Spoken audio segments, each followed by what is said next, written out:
pandangan falsafah Karl Marx dalam sistem ekonomi kapitalis. Sebelum mengulas dengan lebih lanjut, kami akan memperkenalkan diri terlebih dahulu. Hai, nama saya Naalia Husna binti Abdul Atik. Hai, nama saya Nur Syazwani binti Safi'i. Assalamualaikum, saya Nur Fatin Syahira binti Abdul Razak. Hai, Assalamualaikum. Nama saya Nur Jazmina Alia binti Muhammad Zaidi. Nama saya Amir Haikal bin Abdul Nasir. Nama saya Muhammad Ifai Syekh bin Muhammad Akasha.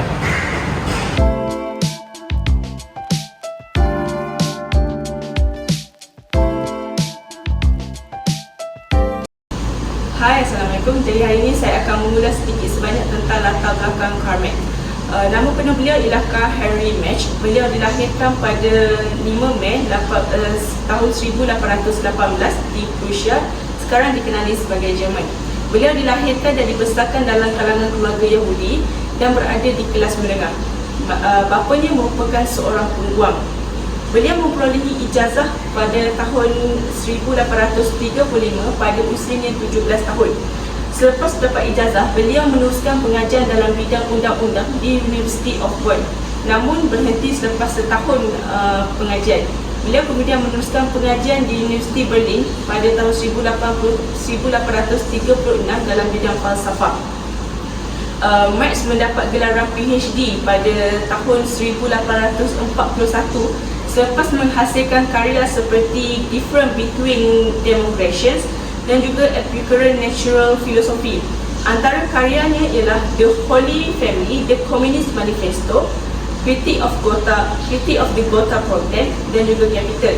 Beliau meninggal dunia pada 14 Mac 1883 pada usianya 64 tahun.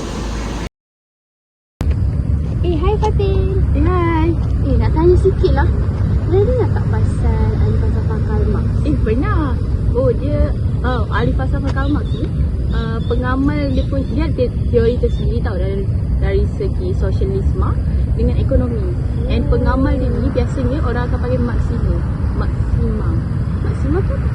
Maxima adalah orang yang menganut teori ni. So basically untuk Karl Marx ni sendiri dari segi sosialnya dia adalah orang yang mengkritik golongan kapitalis.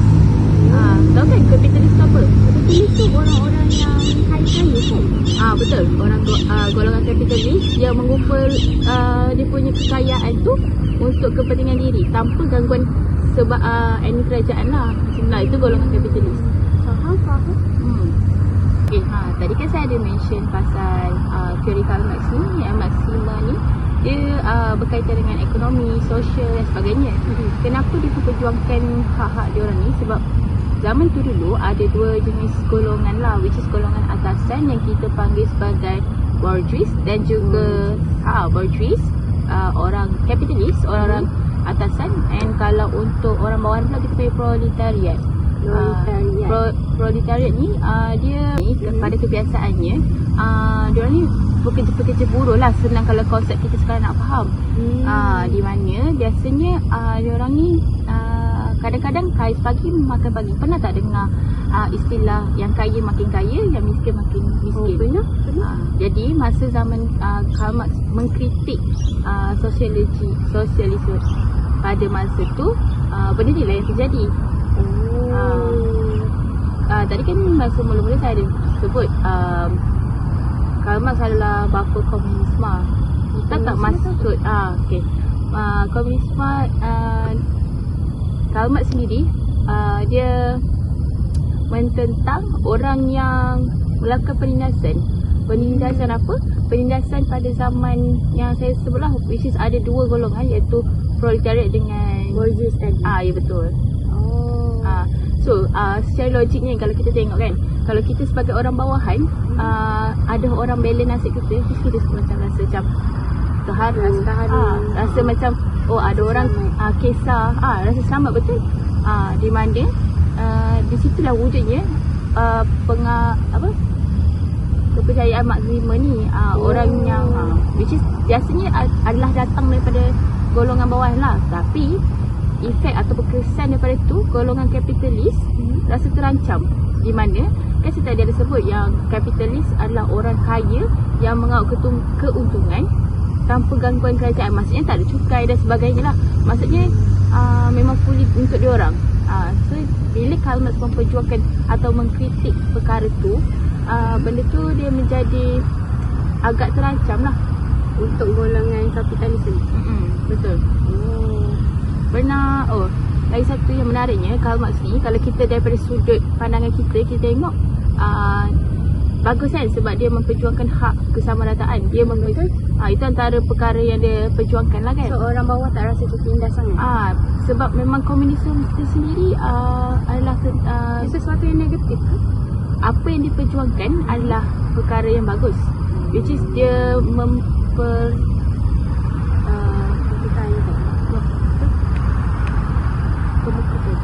dia mengemukakan equality atau kesamarataan. Maksudnya dari segi hak dan sebagainya lah. Maksudnya kalau golongan kapitalis dapat A, golongan proletariat pun akan dapat A. Itulah pandangan atau falsafah Karl Marx dari segi sosialisme. Maksudnya dia nak buanglah kaya tu tak kaya, miskin tu tak miskin. Betul. Dia nak cuba untuk buang. Cumanya lagi menariknya, Karl Marx ni dia adalah etis.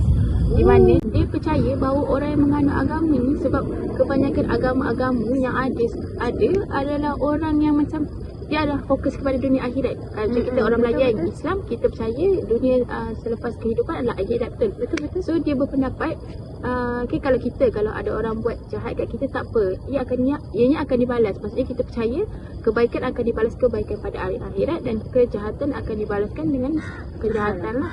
Which is dekat akhirat sendiri, untuk kita yang beragama Islam, kita ada syurga dan neraka. Tapi bagi Karl Marx sendiri, benda tu adalah punca atau perkara yang menjadi faktor utama orang golongan proletariat ni ditindas. Faham, sebab itulah dia dia tidak percayalah dengan agama. Betul. Sebab itulah wujudnya komunisme ni. Macam golongan-golongan kapitalis menggunakan kepercayaan etis dia ataupun free thinker dia ni adalah salah satu sebab untuk mengkritik komunisme dia sendirilah. Sedangkan ada juga yang golongan-golongan kapitalis ni yang free thinker juga, etis juga, tapi disebabkan itu adalah point ataupun dia tahu, yang golongan kapitalis tahu yang di mana kebanyakan orang percaya akan agama tersendiri dan berpegang teguh. Saya dekat sini kita nampak ada je golongan kapitalis sebenarnya etis juga, tapi disebabkan dia rasa tergugat, dia menjadikan itu salah satu perkara atau asbab untuk dia mengkritik ideologi daripada segi Karl Marx sendiri. Karl Marx ni dah memperjuangkan golongan proletariat tadi. Tapi kalau kita nak selaras dengan agama kita, sebenarnya jurang dia tu sangatlah besar. Betul. Sebab macam awak cakap tadi pun, dia ni etis kan. Dia tak percaya Tuhan tu wujud. Sedangkan kalau kita memang percaya bahawa Tuhan tu wujud. Kalau kita tengok sekali dalam surah Al-Ikhlas, mana ayat 3, dia ada menyebut bahawa Bismillahirrahmanirrahim, lam yalid wa lam yulad, yang bermaksud dia tiada beranak dan juga tidak diperanakan. Betul. Maksudnya dekat situ kita tahu bahawa Allah tu adalah satu, Tuhan kita tu satu. Tapi kalau kita nak bandingkan dengan kepercayaan maksima tadi, maksudnya tadi tu sangatlah jauh. Sebab itulah agama Islam sendiri menentang maksudnya dia tak selaras dengan pandangan agama Islam sendiri, di mana kita percaya Allah tu wujud dan sesuatu perkara tu berlaku bersebab. Kalau macam Karl Marx sendiri, dia lebih kepada materialisme. Kebendaan. Betul. Sebab ada baca juga pasal materialisme ni. Maksudnya sangat jauh lah kalau kita tengok kan. Daripada segi dia punya kritikan dia dari segi sosialisme, saya boleh puji lah, memang perkara tu bagus, sangatlah bagus. Cumanya daripada segi agama dan sebagainya, dia tak selari lah. Mungkin bagi kita, bagi orang yang bukan beragama Islam, Mungkin benda tu satu benda yang bagus lah, satu benda yang sangat baik untuk golongan-golongan lain tu. Tak juga, sebab kita dekat muka bumi ni pun bukan kita ada agama Islam je. Sedangkan agama Buddha, Sikh dan sebagainya, diorang ada kepercayaan diorang sendiri, dan diorang percaya diorang ada Tuhan. Jenis Tuhan tu mengikut kitab dan sebagainya lah. Di mana saya rasa dekat sini apa yang saya faham, untuk Karl Marx ni sendiri, dia tak percaya Tuhan tu tak wujud. Di mana kebanyakan memang agama-agama yang ada dekat Malaysia dan sebagainya percaya bahawa Tuhan tu wujud. Sedangkan Kristian pun menyembah Jesus. Ya betul. So dekat sini, sebab itulah kebanyakan agama menentang. Mari kita bincangkan tentang pandangan Karl Marx terhadap kapitalisme. Rajah ini menunjukkan stratifikasi kelas sosial dan ketidaksamaan ekonomi. Adakah anda semua tahu apakah maksud kapitalisme tersebut? Kapitalisme merupakan sistem ekonomi dan sosial yang berfokus pada pengumpulan kekayaan oleh individu tanpa gangguan kerajaan dan bermatlamatkan keuntungan. Antara pendapat Karl Marx terhadap kapitalisme adalah: pertamanya, pekerjaan moden adalah tidak samai.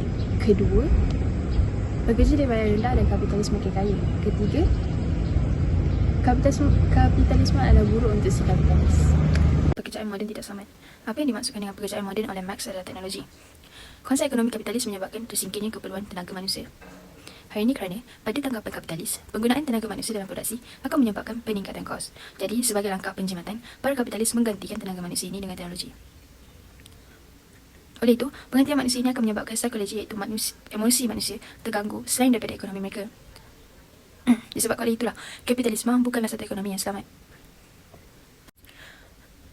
Poin seterusnya adalah pekerja dibayar rendah, kapitalis makin kaya. Poin ini adalah poin yang paling jelas mengapa Marx melawan sistem ekonomi kapitalis. Makna lain keuntungan bagi kapitalis adalah pengeksploitasian. Marx percaya bahawa kapitalis ini sedaya upaya mengecilkan gaji para pekerja demi mencapai keuntungan yang maksimum. Marx menggelarkan kaedah ini sebagai primitive accumulation, di mana kapitalis melihat keuntungan sebagai ganjaran terhadap kepintaran dan bakat teknologi mereka. Walau bagaimanapun, Marx bersungguh-sungguh membantah kenyataan ini dengan mengatakan keuntungan itu seperti merompak, dan apa yang dirompak adalah bakat dan kerja keras buruh. Marx juga berkeras menyatakan bahawa kapitalis itu bertindak dengan mengupah pekerja supaya melakukan sesuatu yang boleh dijual kepada orang lain dengan harga yang lebih tinggi daripada upah yang mereka berikan. Selain itu, kapitalisme adalah buruk untuk si kapitalis. Marx tidak menyatakan bahawa sistem ekonomi kapitalis tersebut jahat, namun dia faham akan kesedihan yang dialami dari perkahwinan orang-orang borjuis. Mereka hidup bersama bukanlah sebab cinta, tetapi disebabkan duit. Marx percaya yang sistem ekonomi kapitalis ini memaksa semua orang untuk meletakkan kepentingan ekonomi sebagai nadi dalam hidup mereka, sehingga mereka tidak tahu lagi apa itu perhubungan yang ikhlas dan cinta yang mendalam. Kecenderungan psikologi ini digelarkan sebagai commodity fetishism, kerana ia akan membuatkan kita menilai pada sesuatu yang tiada nilai yang tepat. Apa yang penting bagi mereka adalah duit, duit dan duit. Penerimaan umum terhadap falsafah Karl Marx dalam sistem ekonomi kapitalis masih berbeza-beza bergantung kepada sudut pandangan dan pemahaman individu. Mereka ada 4 jenis penerimaan terhadap Karl Marx. Yang pertama adalah penyokong Karl Marx. Mereka bersetuju dengan analisis Marx tentang eksploitasi pekerja, ketidaksamaan pendapatan dan jurang kuasa antara pemilik modal dan pekerja. Mereka menyokong visi Marx tentang masyarakat tanpa kelas, di mana sumber ekonomi dimiliki secara kolektif. Yang kedua adalah kritikan terhadap kapitalisme. Ramai orang yang bukan penyokong Karl Marx tetapi mengikutinya untuk mengkritik sistem ekonomi kapitalis. Mereka bersetuju dengan beberapa analisis Marx tentang ketidaksamaan dan kelemahan kapitalisme. Walaupun mereka tidak menyokong penyelesaian komunis dan sosialis yang dicadangkan oleh Marx, mereka mungkin melihat keperluan untuk peraturan yang lebih ketat, pengagihan semula kekayaan dan perlindungan hak pekerja untuk menangani ketidaksamaan yang sedia ada. Yang ketiga adalah skeptisisme Marx, orang yang meragui kaitan idea Marx dalam konteks ekonomi kapitalis moden. Mereka berpendapat bahawa kapitalisme telah mengalami perubahan dan penyesuaian yang membetulkan kekurangan yang sebelum ini ada. Mereka menonjolkan kekayaan sistem kapitalis dalam mencipta kejayaan, kekayaan, meningkatkan taraf hidup dan menyediakan insentif untuk inovasi dan produktiviti. Yang terakhir sekali adalah orang yang terus menolak Marx. Mereka orang yang secara mutlak menolak idea Marx untuk komunisme. Mereka melihat kapitalisme sebagai sistem yang lebih cekap dan melihat usaha untuk menghapuskan harta persendirian dan menggantikannya dengan pemilikan kolektif sebagai ancaman kepada kebebasan individu dan hak milik mereka.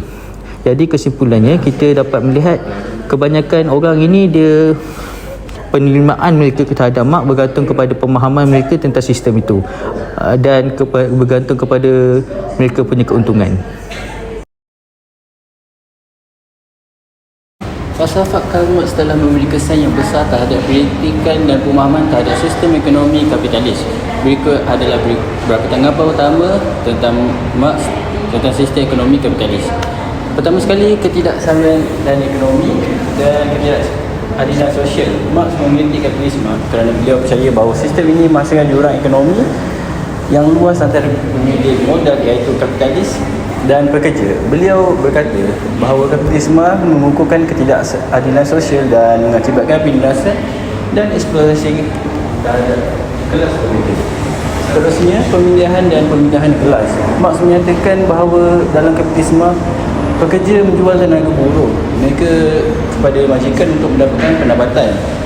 Walau bagaimanapun, beliau berpendapat bahawa sistem ini menyebabkan pekerja hilang kawalan dan mengalami kehilangan hubungan dengan produk kerja mereka sendiri, sekaligus mengalami pengasingan. Pekerja dilihat sebagai alat pengeluaran semata dan kehilangan rasa kaitan dengan proses dan hasil kerja mereka. Yang ketiga, krisis ekonomi. Marx melihat kapitalisme sebagai sistem yang terdedah kepada krisis ekonomi yang berulang. Beliau berkata bahawa kapitalisme cenderung mengalami krisis di mana tempoh pengembangan dan pertumbuhan diikuti oleh pertumbuhan dalam kegagalan sistem. Menurut Marx, ketidakstabilan ini dapat mencanggah yang berwujud dalam kapitalisme, boleh membawa kepada keuntungan pasaran, pengangguran, krisis sosioekonomi. Sebenarnya falsafah Marx ini menjadi asas utama dalam pembimbingan teori Marxis dan gerakan sosialis dan komunis yang berkembang dalam sejarah. Walaupun terdapat berbagai pandangan dan kritikan terhadap pemikiran Marx, sumbangan beliau dalam menganalisis dan menyiasat sistem ekonomi kapitalis masih relevan dalam perbincangan dan pemahaman kontemporari tentang ketidakadilan dan isu sosioekonomi yang timbul dalam sistem ini. Itu sahaja kesan dari saya. Sekian, terima kasih.